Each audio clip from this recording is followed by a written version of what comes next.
En esta ocasión vamos a iniciar con los cálculos para generar estadísticas con datos agrupados. Para esto vamos a trabajar con unos números que generamos aleatoriamente y que representan las edades de 300 personas. Las edades de esas 300 personas están representadas en esta columna A de datos originales, en donde tenemos 300 datos en la columna A de la hoja de cálculo que tenemos en pantalla. En esta columna A tenemos los datos originales y en la columna B hemos organizado esos mismos datos pero en orden ascendente. Entonces tenemos los 300 datos de las edades de 300 personas, pero ya organizados de manera ascendente. Las personas con menor edad tienen 1 año, las personas con mayor edad en este conjunto de 300 datos tienen 98 años. El siguiente paso, trabajando con datos agrupados, es que tenemos que ver cuántos intervalos debemos generar para tener unas estadísticas adecuadas. El número de datos, recordemos, es 300 y para calcular el número de intervalos usamos la regla de Sturges, que tiene distintas maneras de expresarse, es decir, se puede calcular con distintos procedimientos. El que nosotros estamos empleando es el de k minúscula, que es el número de intervalos, igual a 1 más el logaritmo base 2 del número de datos, en este caso 300. Pero hay una alternativa que también se utiliza y es como más común, que es la siguiente fórmula: k minúscula es igual a 1 más 3.3.322 por el logaritmo natural del número de datos. Nosotros utilizamos esta primera porque para resolverla no necesitamos una calculadora.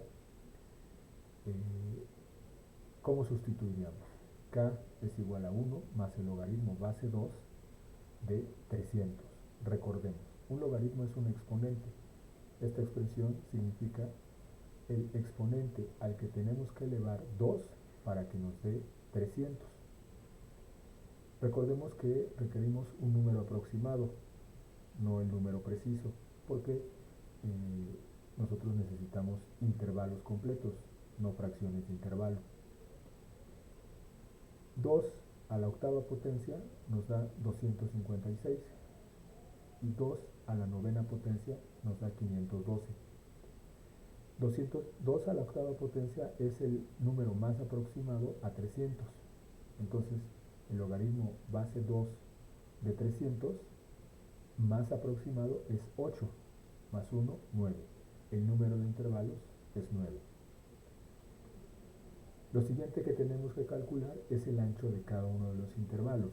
Recordemos que los intervalos tendrán el mismo tamaño.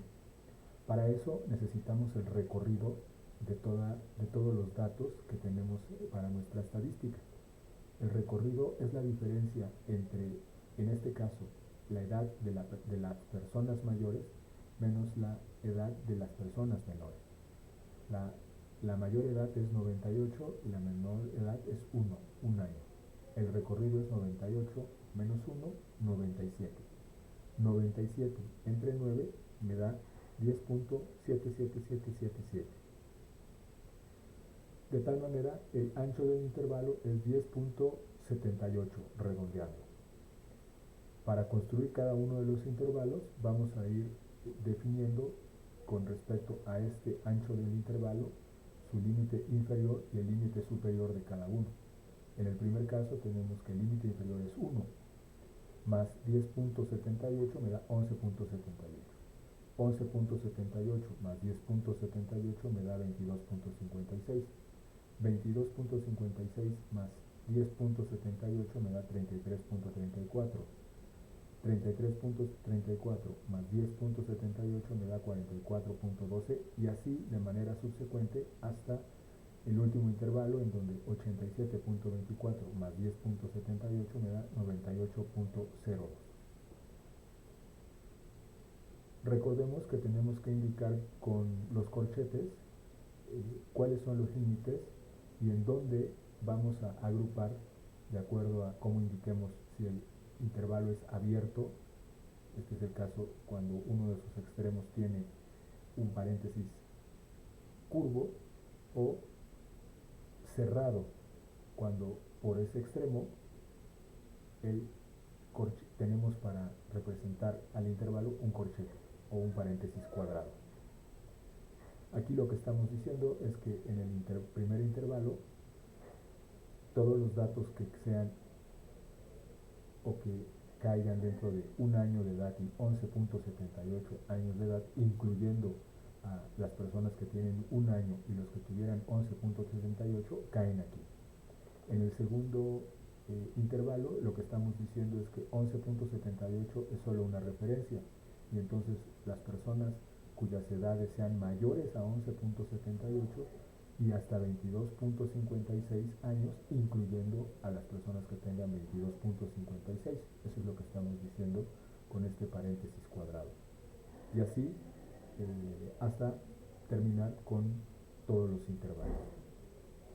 El último paso en esta ocasión, una vez que hemos calculado los límites inferior y superior de cada intervalo, es definir la marca de clase, es decir, el número que va a ser representativo de cada uno de estos intervalos.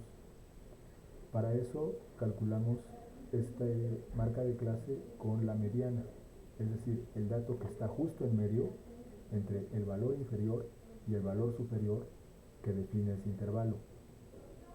En este caso es 6.39, ese es el valor que está justo en medio de 1 y 11.78. De hecho, esa distancia que hay del límite inferior a ese valor intermedio es 5.39 en todos los casos, porque los intervalos son del mismo tamaño. Entonces 11.78 más 5.39 es 17.17, 22.56 más 5.39 es 27.95, y así continuamos hasta el último de los intervalos. Recordemos que como marca de clase no necesariamente tenemos que ocupar la mediana o ese valor que está justo en medio. Podemos ocupar también como marca de clase el límite inferior, en este caso 1, 11.78, 22.56, etc. O el límite superior, 11.78, 22.56, 33.34, etc. Bueno, en esta ocasión aquí detendremos esta presentación. Ya tenemos definidos el número de intervalos, el tamaño de cada uno de los intervalos, los límites inferior y superior de cada uno de esos intervalos y la marca de clase de cada uno de los intervalos.